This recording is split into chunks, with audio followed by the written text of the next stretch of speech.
दूसरा पॉइंट है हमारे पास सुनामी। सुनामी के पीछे एक बहुत बड़ा वाकया है, लेकिन वो वाकया बताने से पहले मैं ज्योग्राफियाई वजूहात बताऊंगा। प्यारे बच्चों, ज्योग्राफियाई वजह ये है कि जमीन के अंदर गहराई में जो होता है, ये हमारे पास दुनिया है, हमारे पास ये दुनिया है और दुनिया के इसके ऊपर लोग आबाद है, इसके ऊपर लोग आबाद है। अगर हम लोग कलिंगर की तरह इसको भी ऐसे काट देंगे, छुरी से ऐसा काट देंगे, तो ऊपर के हिस्से के अंदर जो है एक तह रहती है, फिर उसके बाद जो है एक तह और होती है, एक तह और होती है, फिर उसके बाद एक तह और होती है, इस तरीके से। और ये जो है जमीन के अंदर का जो है ये जो बेटा सतह है, ये वाली और ये वाली और ये वाली,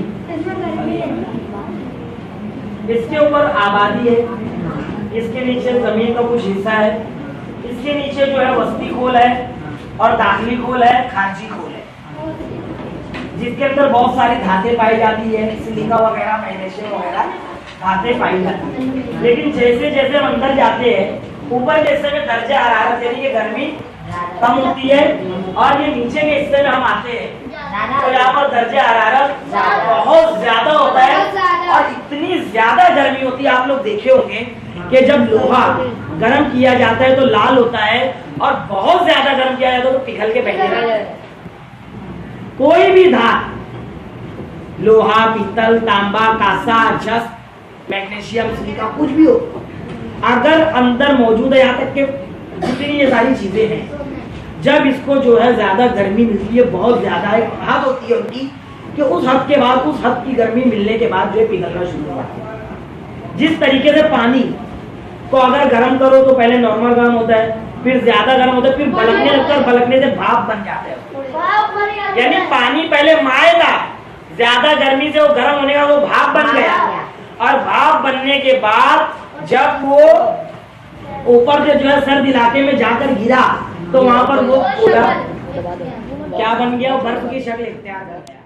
आज जितने लोहा, पीतल, तांबा, कांसा, चक, जो भी चीजें हैं, वो जो है पिघल जाती है, इतनी गर्मी होती है कि लावा बन जाती है। और लावा इतना डेंजर होता है कि जमीन का जहां से नर्म हिस्सा पाता है वो जमीन के अंदर घूम रहा है, जमीन के अंदर वो घूम रहा है। ये इस तरीके से जमीन हो रहा है। अब जो समुंदर के अंदर नर्म हो जाती, मिट्टी नर्म हो जाती है, तो क्या वहां से लावा फटने की संभावना है कि नहीं? वहां से लावा फट सकता है कि नहीं फट? तो सीधी सी बात है, मैं एक कोई भी चीज लूं, मतलब एक मैं पटाखा लूं, एक पटाखा लेता हूं और मैं एक गिलास या प्लेट के नीचे रख देता हूं, मोटे वाला सुतली बम रख देता हूं और प्लेट के अंदर पानी भर देता हूं।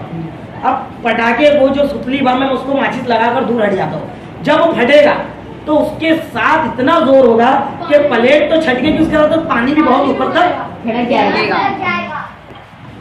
होगा कि नहीं होगा? तो जहां से लावा फटता है उसका दबाव इतना ज्यादा होता है कि कम से कम 30 फुट तक के जो लहरें उठती है, 30 फुट। सुनामी की कम से कम लहर कितनी होती है? 30 फुट की ऊंचाई, यानी कि 3 मंजिला इमारत तक के वो मौज उठती है। तो ये कम से कम है। अगर ज्यादा लावा फटेगा और मौजें ज्यादा बुलंद होगी, पूरे समुद्र का पानी जब फटेगा तो कितना बुलंद होगा। एक मामूली सा बारिश में डैम खुलता है तो उसमें एक अच्छी खासी बस्ती बह जाती है। अगर गलत तरीके से डैम खोला जाए तो इतना पानी होता है कि बस्ती बह जाती है। तो सोचो, जो मौजें 60-70 मीटर या फीट ऊंची है तो कितनी बड़ी बड़ी इमारतों को डुबा देगी। जान का और माल का नुकसान होगा कि नहीं होगा? तो ये जो लावे के जरिए फटने वाली लहरें हैं और जो उठती मौजें हैं जो नुकसान पहुंचाती है, इसी का नाम सुनामी है। इसी का नाम सुनामी है। इसके बाद जवार भाटा किसे कहते हैं?